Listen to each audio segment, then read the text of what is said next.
day after school, the children would go and play in the giant's garden.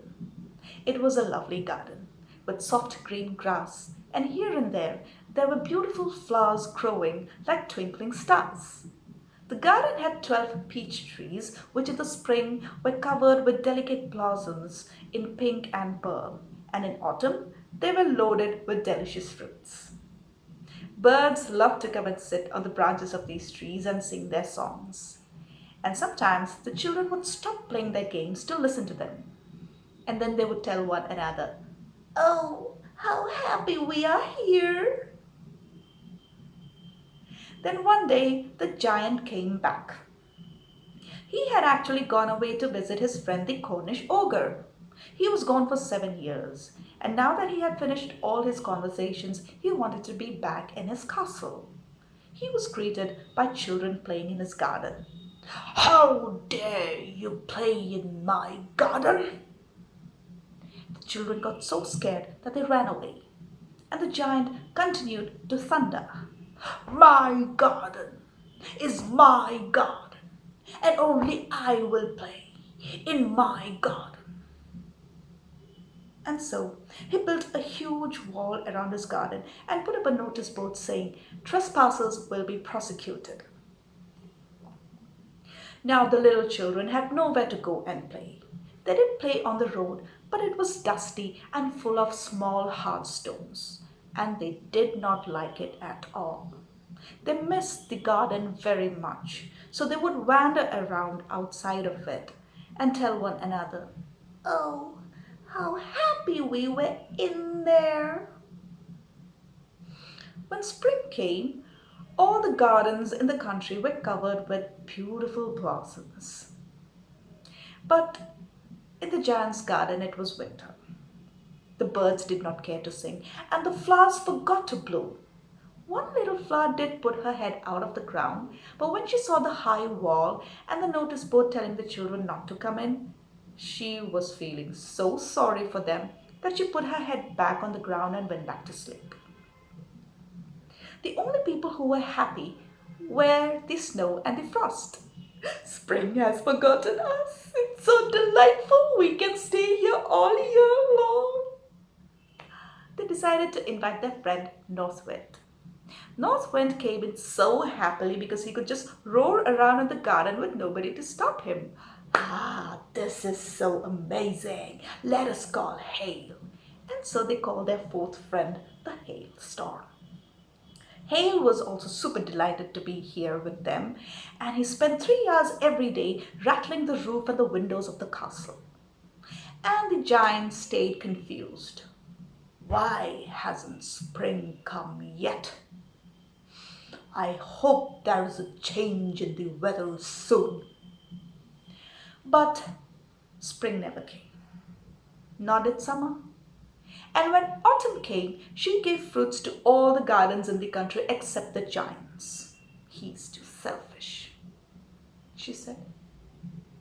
And so it was always winter in the giant's garden, with snow, frost, north wind, and hail as its permanent residents. One morning, as the giant lay on his bed wondering about this mystery behind the eternal winter in his garden, he got to hear some lovely music. He thought at first it might be the king's musicians, but actually it was a little linnet. But it had been such a long time since he had heard a bird sing that it sounded to him like the most beautiful music in the whole world. He opened the windows and a delicious perfume floated in. Ah, spring must be here finally. And when he looked out of the window, he saw a wonderful sight. Through a hole in the wall, all the children had come into his garden, and they were now sitting on those peach trees. On each tree was a little child sitting, and those trees were covered in beautiful blossoms and loaded with fruits, and there were birds sitting on their branches, twittering around in delight and singing beautiful songs. But in one corner of the garden, there was still a peach tree which was covered in snow and frost. There was a little boy waiting underneath it, but he was not able to climb it up. He was just too tiny for that. The tree did everything that she could to help this boy climb. She even lowered her branches as low as she could and encouraged him, saying, "Come on, little boy, you can do it." But the boy was just too tiny to climb up. This melted the giant's heart, and he said, "Now I know why spring did not come to my garden. I will knock down that wall so that the children can play in my garden forever and ever." And then he ran out of his castle towards that little boy to help him sit on that tree. But seeing the giant run towards them, the children got scared and they ran away. And when they went out of the garden, it was winter again. But the giant didn't notice it. He was just focused on that little boy. And the boy did not run away because he could not see that the giant was running towards him. His eyes were full of tears. And so the giant quietly crept behind the boy, lifted him up, and put him on the tree. And the moment he sat on the tree came alive with flowers and fruits, and the birds came around, twittering in delight and singing songs. The little boy was so happy that he flung out his arms and threw them around the giant's neck and kissed him. The giant started loving this boy so much. And the children saw this from a distance, and they realized that the giant was now no longer wicked. And they started to come back into the garden. And when they entered the garden again, it was spring. The giant looked at the children and said, "Children, from today, this garden is yours." And with that, he brought out his big axe and tore down that wall so that all the people who were going to the market at 12 noon could see the giant playing with the children. All day long, the giant and the children played. And in the evening, the children came to the giant to say goodbye. The giant wanted to meet this little boy who had given him so much love again. And so he asked the children, "Where is your companion?" But they said, "Oh, he has gone away. We don't know." This made the giant a little bit sad because he really wanted to meet him. So he told the children, "Ask him to come again tomorrow." But the children said, "Well, we don't know where he lives. We have never seen him before." But the giant still hoped that the boy would return. He waited for him the next day and the day after. Every day, the children started coming and playing in the garden, and the giant kept waiting for that little boy to come again. Weeks went by. Months went by. Years went by. But the child did not come.